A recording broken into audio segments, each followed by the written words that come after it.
جو ہے وہ یونس بٹی کو سپرنٹینڈنٹ اسٹیشن کا چارج دیا گیا تھا اور وہ اپنے فرائض کے انجام نہیں کر رہے ہیں. انتظامی امور میں جو ہے کوئی خاص تبدیلی نظر نہیں آئی تاحال فیصل آباد ریلوے اسٹیشن پر.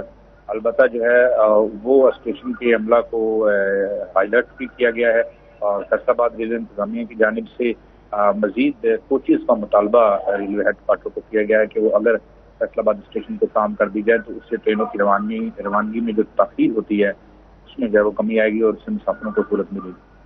بالکل، بہت بہت شکریہ اویس اس اپڈیٹ کے لیے. آپ لوگوں نے سنا کس طرح سے ڈفرینٹ طرح کے فیکٹرز سے ہماری ریلویز امپیکٹ ہو رہی ہیں. At the end of the day اگر آپ اوور آل اینالائز کرتے ہیں تو سچویشن کافی بری ہے مسافروں کے لیے، جہاں پر انہیں ٹریول کرنا پڑتا ہے، چاہے وہ گرمی کے اگینسٹ جو بھی پروٹیکشنز آپ کو ملنے چاہیے اسٹیشن کے اوپر اگر آپ انتظار کریں، چاہے وہ سیفٹی کے اقدامات ہوں، چاہے وہ کھانا جو مسافروں کو دیا جاتا ہے اس کے حوالے سے ہم بات کریں، یا پھر موسٹ امپورٹنٹلی اس وقت انفلیشن اور فیئر پرائسز کی بات کریں جو کہ کوانٹیٹیو سے انکریز ہوتی ہوئی نظر آ رہی ہیں، جہاں پر ریلوے کی طرف سے کہا گیا تھا انتظامیہ کی طرف سے انیشلی کہ فیئر پرائسز انکریز نہیں کیے جائیں گے. جیسے ہی انفلیشن زیادہ بڑی ہے اور پیٹرول پرائسز اور زیادہ انکریز ہوئی ہیں، ریلویز کی طرف سے بھی فیئرز کو انکریز کر دیا گیا ہے. اگر اس کے اگینسٹ ہم یہ دیکھیں کہ مسافروں کے لیے کسی طرح کی فیسلٹیز کو امپروو کیا گیا ہو تو آپ لوگ جانتے ہیں کہ اس میں کوئی بھی بہتری نہیں آئی ہے. آگے چلتے ہوئے کس طرح سے چیزیں بدلیں گی یہ تو وقت ہی بتا پائے گا. اس گورنمنٹ کے ساتھ بہت ساری ایکسپیکٹیشنز جڑی ہوئی ہیں. وہ وقت چلا گیا جہاں پر لوگ یا شہری اپنی شکایات اپنے تک رکھتے تھے یا وہ منظر عام پر نہیں آ پاتی تھی. آج اس طرح کے وقت میں ہم رہتے ہیں، وہ چاہے سوشل میڈیا کی ہم بات کریں یا اوور آل میڈیا کی بات کریں، نہ تو شکایات نہ ہی کہیں پر بھی کمزوریاں جو کہ ہمیں اداروں میں نظر آتی ہیں وہ چھپائی جا سکتی ہیں. تو ضرورت ہے کہ ٹرانسپیرنسی ہو اور جہاں پہ یہ ایشوز مسافروں کو امپیکٹ کرتے ہیں ان کو بہتر کرنے کی کوشش کی جائے اور فوری طور پہ مسافروں کے لیے آسانی پیدا کی جائے. اگر ہم چاہتے ہیں سچ میں کہ ہمارا ملک بہتر ہو، سب سے پہلے ہمیں پبلک ٹرانسپورٹ کی پنکچوالٹی سے کام کرنا ہوگا. جب وہاں سے ہم سٹارٹ کریں گے تو لوگوں کے لیے آرام سے چیزیں بہتر ہونے لگ جائیں گے. جہاں پر آپ کے پبلک ٹرانسپورٹ میں ہی پنکچوالٹی نہ ہو، وہاں پہ عوام کس طرح سے کسی اور ادارے سے ایکسپیکٹ کر سکتی ہے کہ پنکچوالٹی ہوگی. آپ کو پتہ ہے فیصل آباد شہر کے جتنے بھی امپورٹنٹ ایشوز ہیں ان کو ہائی لائٹ کرنے کے حوالے سے بھی ہماری ہمیشہ کوشش رہی ہے، اور کوشش رہی ہے کہ جتنی بھی امپورٹنٹ چیزیں پاکستان میں فیصل آباد کی انڈسٹری کے حوالے سے ہو رہی ہیں، اکانومی کے حوالے سے ہو رہی ہیں، ان کو ہمیشہ منظر عام پر لے کر آئیں، ڈسکس کریں اور جہاں پر ویکنیسز ہیں ان کو بھی ہائی لائٹ کریں اور جہاں پر چیزوں کو بہتر ہونے کی ضرورت ہے ان کو بھی ہائی لائٹ کریں.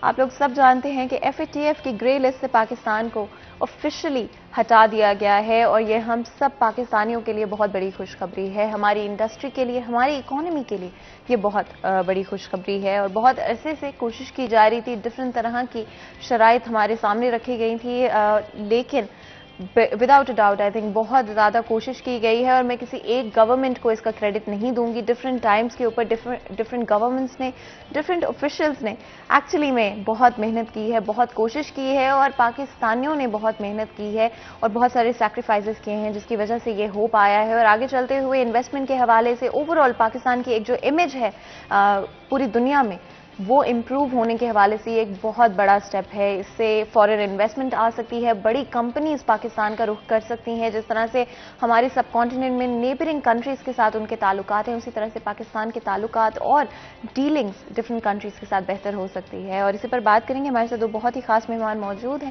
ان سے پوچھتے ہیں کہ ہماری انڈسٹری کے لیے اس سٹیپ کا کیا مطلب ہوگا. سب سے پہلے ہمارے ساتھ ندیم اللہ والا موجود ہیں جو کہ ایکس سینئر وائس پریزیڈنٹ ہیں ایف سی سی آئی کے. آپ کو ویلکم کرتے ہیں شو میں، بہت بہت شکریہ ہمارے شو کے لیے وقت نکالنے کے لیے.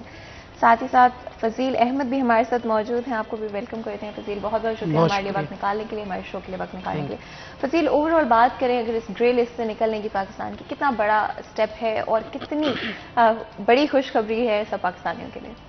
بسم اللہ الرحمن الرحیم. دیکھیں جی، یہ تو اللہ کا بہت بہت شکر ہے کہ اللہ تعالیٰ نے یہ پاکستان پہ ایک رحمت کی ہے. یہ خوشخبری ہے پاکستان کے لیے، خاص طور پر پاکستان کی ایکسپورٹ انڈسٹری کے لیے کہ جب گرے لسٹ میں تھا پاکستان تو دیکھیں جو بھی ہمارے یہاں کے جو ایکسپورٹرز ہیں اگر باہر کے ممالک میں جاتے تھے وہ اپنی پروڈکٹس کے لیے وہاں پہ مارکیٹنگ کرتے تھے تو سب سے پہلے دنیا یہ دیکھتی تھی کہ پاکستان تو گرے لسٹ میں ہے. تو وہ بڑے تحفظات ہوتے تھے باہر کے ممالک کے لوگوں کو، انویسٹرز کو خاص طور پر. جو فیڈمک یہاں پہ فیصل آباد میں ہمارا ایک بہت بڑا پروجیکٹ ہے، اس میں انویسٹمنٹ کے حوالے سے بھی جب کوئی بھی انویسٹر سوچتا تھا تو سب سے پہلے اس کے ذہن میں وہ گرے لسٹ کے جو بھی معاملات تھے وہ آتے تھے. تو اب الحمدللہ اس سے بہت زیادہ فرق پڑے گا، فارن انویسٹمنٹ آئیں گی یہاں پر. اس کے علاوہ جو ہماری ایکسپورٹس ہیں وہ بہتر ہوں گی، تجارتی تعلقات جو ہیں وہ بہت بہتر ہوں گے ہمارے، جس سے ہماری جو معیشت ہے اس میں خاصا جو ایک اثر ہے وہ پڑے گا، اور جو بہتر اثرات ہیں وہ آئیں گے اس میں. ندیم صاحب آپ بھی ضرور اس پہ کامنٹ کیجیے گا. فیصل بادشاہ ہے کہ انڈسٹری کے حوالے سے اس کا کیا مطلب ہوگا، اور کیونکہ ہر کوئی کریڈٹ لینا چاہتا ہے اس کے لیے، اور ہم پالیٹکس میں نہیں جائیں گے زیادہ، لیکن اوورآل کس آپ کو لگتا ہے اسپیسیفکلی کیا چیزیں تھیں، کیا سٹیپس تھے جو ڈفرینٹ گورنمنٹ آفیشلز کی طرف سے اٹھائے گئے جس کی وجہ سے یہ ممکن ہو پائے؟ بسم اللہ الرحمن الرحیم. جس طرح آپ نے فضیل بھائی نے اور آپ نے اپنے انٹرو میں کہا کہ ہر بندہ اس میں کریڈٹ لینا چاہتا ہے، بالکل ہم تمام جتنے بھی اس میں ورک کر رہے تھے آفیشلز، جتنی بھی ہمارے حکومتی ادارے تھے، سب کو کریڈٹ جاتا ہے، پوری قوم کو جاتا ہے، پاکستان کو جاتا ہے کہ ہم گرے لسٹ سے نکلے. آپ کو یاد ہوگا کہ 2012 میں بھی 13 یا 12 میں بھی ہم گرے لسٹ میں تھے، اور 2 سال کے بعد اس وقت کی گورنمنٹ نے 2015 میں ہم گرے لسٹ سے نکل گئے تھے. اب بھی دوبارہ ہم گرے لسٹ سے الحمدللہ تقریباً ان کی تمام شرائطیں پوری کر دی ہیں. اس سے کیا ہوگا کہ پوری دنیا میں ہمارا جو ایک بنا ہوا تھا امیج کہ ہمارے ملک میں یہ فنڈنگ یا فارن فنڈنگ یا جس بھی مختلف شکیں تھیں اس حوالے سے ان کے تحفظات تھے، الحمدللہ اب وہ دور ہو گئے ہیں. اور اس سے کیا ہوگا کہ انویسٹمنٹ میں اضافہ ہوگا، اور پوری دنیا کے جو بائر ہیں جن کو پاکستان یہ چیزیں انڈیکیشن ہوتی ہیں کہ کسی ملک کے لیے کہ آپ اس ملک میں سرمایہ کرنا چاہ رہے ہیں تو اس میں کیا کیا، اس میں کوئی پرابلم تو نہیں ہے، کوئی مسئلے تو نہیں ہے. تو الحمدللہ اب اس کو کریڈٹ، جس طرح ہمارے آرمی چیف نے کہا کہ انہوں نے ایک سیل بنایا ہوا تھا، تمام اداروں کو آن بورڈ کیا ہوا تھا، اور آپس میں اتنی اچھی زبردست کوآرڈینیشن تھی اس حوالے سے کہ حکومت سے لے کے تمام آفیشل، بیوروکریٹس، آرمی، تمام لوگوں نے مل کے، تمام اداروں نے مل کے اس کے اوپر ورک کیا. اور الحمدللہ یہ آج ہم سارے خوشیاں منا رہے ہیں. یہ پاکستان کے لیے بڑی بات ہے، خوشخبری کی بات ہے، اور بینگ سوسائٹی، بزنس کمیونٹی ہمارے لیے بہت یہ پر امید چیزیں ہیں کہ آئندہ آنے والے دنوں میں پاکستان کو اس طرح کی مزید خوشخبریاں ملیں گی. اور اس سے کیا ہوگا کہ ہمارے ملک میں جو ایک غیر سیاسی پرابلم چل رہی ہیں، غیر صورتحال چل رہی ہے، اس سے میں کمی آئے گی. اور بزنس کمیونٹی اس حوالے سے بہت خوش ہے کہ ہمارے اداروں نے ایک صحیح پیمانے پہ ورک کیا، اور اس چیزوں کو اوپر، کیونکہ اس میں انٹرنیشنل لابیز بہت تھی. نیبر کنٹری ہمارا لائک انڈیا، انہوں نے بہت کوشش کی کہ ہم کسی طرح اسی گرے لسٹ سے باہر نہ نکل سکیں. بڑی بڑی اس نے فرمیں ہائر کی ہوئی تھی کہ تاکہ ہماری اکانومی کو نقصان پہنچا سکیں. ہمارے اندرونی معاملات کو اتنا انہوں نے زج کیا ہوا تھا کہ ہمارے لیے یہ نکلنا بہت مشکل تھا. آس پاس نیبر میں انہوں نے اپنا سرسو پورا یورپی کنٹری میں اور تمام جہاں تک وہ زور لگا سکتے تھے انہوں نے آخری ٹائم تک زور لگایا. لیکن ہمارے اداروں نے الحمدللہ ان چیزوں کو فیس کیا، اور ان کے اوپر بڑی ہی سٹیپ بائی سٹیپ ایک ایک پوائنٹ کو لے کے بریک بینی سے ان کو دور کیا اور ریموو کیا. اور تمام ادارے، FATF کے ادارے، تمام آفیشل ان چیزوں کی تعریف کر رہے ہیں. کچھ چیزیں جو کہ آئی تھنک انڈرسٹینڈ کرنا امپورٹنٹ ہے. جب کسی ملک کو گرے لسٹ پر ڈال دیا جاتا ہے تو اس کا کیا مطلب ہوتا ہے اس ملک کی اکانومی کے لیے؟ ایک ریسرچ کے مطابق اگر ہم بات کرتے ہیں تو اس گرے لسٹ ہو جانے کی وجہ سے پاکستان کو تقریباً 38 بلین کا لاس ہوا ہے. جب بھی کوئی دوسرا فورن ملک یا کوئی فورن کمپنی آپ کے ساتھ ڈیلنگ کرنا چاہتی ہے تو وہ سب سے پہلے یہ دیکھتے ہیں کہ یہ ملک تو گرے لسٹ کے اوپر ہے، جس کا مطلب ہے کہ یہاں پر ٹیرر فائنانسنگ اور منی لانڈرنگ کے حوالے سے وہ سٹیپس نہیں اٹھائے جا رہے گورنمنٹ کی طرف سے تاکہ پریونشن کی طرف آ سکے، ان چیزوں کو روکا جا سکے. اور کوئی بھی ملک اور کوئی بھی بڑی کمپنی اپنے آپ کو ان چیزوں کے ساتھ ایسوسیٹ نہیں کرنا چاہتی. آپ کو پتا ہے کہ لاسٹ ایئر پاکستان میں Amazon سیلر اکاؤنٹ بھی سٹارٹ ہوا، لیکن Amazon اٹ سیلف پاکستان کے اندر نہیں آیا، جس کی وجہ سے اگر آپ سوچتے ہیں Amazon کے بارے میں اگر ہم صرف بات کر لیتے ہیں، ایک بہت بڑی کمپنی ہے، اور اگر Amazon ڈیسائیڈ کرتی ہے ایٹ سم پوائنٹ کہ پاکستان میں آئیں گے، جو کہ آف کورس کنسیڈر کیا جا رہا ہے، لیکن یہ ایک بہت بڑا فیکٹر تھا جس کی وجہ سے بڑی کمپنیز، چاہے وہ ٹیکنالوجیکل کمپنیز کی ہم بات کرتے ہیں یا ڈفرینٹ ادر کمپنیز، پاکستان کی طرف رخ نہیں کرنا چاہتی تھی. تو یہ ایک بہت میجر چیز ہے اور ایک دفعہ پھر ہماری اکانومی میں دنیا کا اعتماد پیدا ہوتا ہے، ٹرسٹ ڈیولپ ہوتا ہے، جس کی وجہ سے فارن انویسٹمنٹ کے حوالے سے ہم امپروومنٹ دیکھ سکتے ہیں آگے چلتے ہوئے، اور بہت ساری چیزوں میں امپروومنٹ آ سکتی ہے. اور چاہے وہ ہم اپنے انرجی سیکٹر کی بات کرتے ہیں، چاہے وہ ہم ریٹیل سیکٹر کی بات کرتے ہیں، ڈفرینٹ کمپنیز پاکستان کا رخ آگے چلتے ہوئے کرتی ہوئے نظر آ سکتی ہیں. فضیل، کون سی اس طرح کی کمپنیز آپ کے خیال میں، آپ کے ایکسپیرینس میں پوٹینشلی پاکستان میں انٹرسٹڈ ہو سکتی ہیں گرے لسٹ سے ریموول کے بعد؟ دیکھیں، اس سے ہم کوئی مطلب یہ تو نہیں کہہ سکتے کہ ایسی ہی کمپنی آ سکتی ہیں، لیکن امید یہ ظاہر کی جا رہی ہے کہ ہر طرح کی انڈسٹری جو ہے وہ خاص طور پر فیڈمک کے اندر انویسٹمنٹ کرنا جو ہے وہ چاہ رہی ہے. آپ کے جتنے بھی یورپین کنٹریز جو ہیں وہ میرے خیال میں ویٹ ہی اسی چیز کا کر رہے تھے کہ حالات بہتر ہوں پاکستان کے. تو اگر یورپین کنٹریز کی انویسٹمنٹ پاکستان کے اندر آتی ہے تو اس سے آپ کی معیشت جو ہے وہ بہت زیادہ بہتر ہوگی. آپ کے ڈالر کی جو پرائسز بڑھتی جا رہی ہیں دن بدن، ان پہ بھی کنٹرول آئے گا. اس کے علاوہ آپ کی ایشینز جو آپ کے ممالک ہیں وہ تو پہلے ہی یہاں پر آ رہے ہیں. اس کے علاوہ جو ترکی کی کمپنیز آپ دیکھیں، چائنا کی کمپنیز لگی ہوئی ہیں فیڈمک کے اندر، لیکن ابھی جو گرے لسٹ سے ریموو ہوا ہے پاکستان، اس سے بہت زیادہ انویسٹمنٹ جو ہیں وہ آئیں گی پاکستان میں، اور انشاءاللہ بہت جلد وہ ٹائم آئے گا کہ آپ دیکھیں گے فیڈمک کے اندر بہت ساری کمپنیز آئیں گی، جس سے نہ صرف آپ کی معیشت بہتر ہوگی بلکہ جو آپ کے روزگار کے مسائل ہیں پاکستان کے اندر خاص طور پہ وہ بھی بہت زیادہ حل ہوں گے. کہ جب آپ کے ملک کے اندر انڈسٹری لگے گی تو آپ کے ملک کے اپنے شہری جو ہیں وہاں پہ ان کو جاب ملیں گی، روزگار ملے گا. تو جب روزگار چلتا ہے تو مہنگائی اتنی زیادہ میٹر نہیں کرتی، کیونکہ اگر کسی کی جاب لگ جاتی ہے، اس کو ہر ماہ پیسے آتے ہیں، تو چاہے مہنگی ہو چیز لیکن اس کو یہ ہوتا ہے کہ مجھے روزگار لگا. بالکل، بائنگ پاور جو ہے وہ آ جاتی ہے. تو انشاءاللہ امید تو یہی کی جا رہی ہے کہ پوری دنیا سے ہر طرح کی انڈسٹری آئے گی. کوئی ہم کہہ نہیں سکتے کہ صرف کیمیکلز کی آئیں گی یا پھر کوئی ٹیکسٹائل کی آئیں گی یا پھر جو موبائلز کی یا پھر الیکٹرانکس کی. صرف ہر طرح کی انڈسٹری کی امید کی جا رہی ہے کہ وہ پاکستان کے اندر اب لگے گی، اور نہ صرف فیصل آباد کے اندر بلکہ اور بھی پروجیکٹس جو ہیں وہ گورنمنٹ کی جانب سے انڈسٹری کو پروموٹ کرنے کے لیے چل رہے ہیں. وہاں پر بھی انویسٹمنٹس جو ہیں، فورن انویسٹمنٹس وہ آئیں گی، جس سے پاکستان کی بہتری کے لیے بہت سے اقدامات جو ہیں وہ کیے جا رہے ہیں، اور اس سے آپ کی معیشت بہت سٹرونگ ہوگی. آپ کے ڈالر پرائسز کم ہوں گی. جو ابھی مہنگائی چل رہی ہے اس سے بھی اس پر بھی کنٹرول ہو جائے گا جب آپ کی معیشت بہتر ہوگی. اینڈ آف کورس جب بھی آپ ہماری اکانومی کے اوپر ایک نظر ڈالیں تو ہمیں آئیڈیا ہوگا کہ کتنا پوٹینشیل ہمارے پاس موجود ہے گروتھ کے حوالے سے، ایکسپورٹس کے حوالے سے. بہت سارے different political parties and political leaders اس کا کریڈٹ لینا چاہتی ہیں. یہ ضرور بتائے گا آپ کے خیال میں کس دورانیے میں سب سے زیادہ کام ہوا اس پر؟ دیکھیں جی، اگر ہم ایپل ٹو ایپل کمپیریزن کریں تو آپ دیکھ لیں کہ یہ کریڈٹ پچھلی گورنمنٹ جو سابقہ نواز شریف گورنمنٹ، انہوں نے بھی اسی کو ورک آؤٹ کیا تھا. تو ان کے زمانے میں بھی پاکستان گرے لسٹ میں تھا اور ان کا اس میں ایکسپیرینس تھا اور انہوں نے اس کو 2 سال میں خود نکالا تھا. ٹھیک ہے، آج بھی ان کی گورنمنٹ آ گئی ہے دوبارہ. میں پھر بھی کہنا چاہوں گا کہ اس میں ہماری آرمی کا، ہمارے تمام اداروں کا اور تمام پولیٹیکل پارٹی کا، اور اسپیشلی دیکھیں پی ٹی آئی کی گورنمنٹ میں حماد اظہر بہت اچھا انہوں نے کام کیا.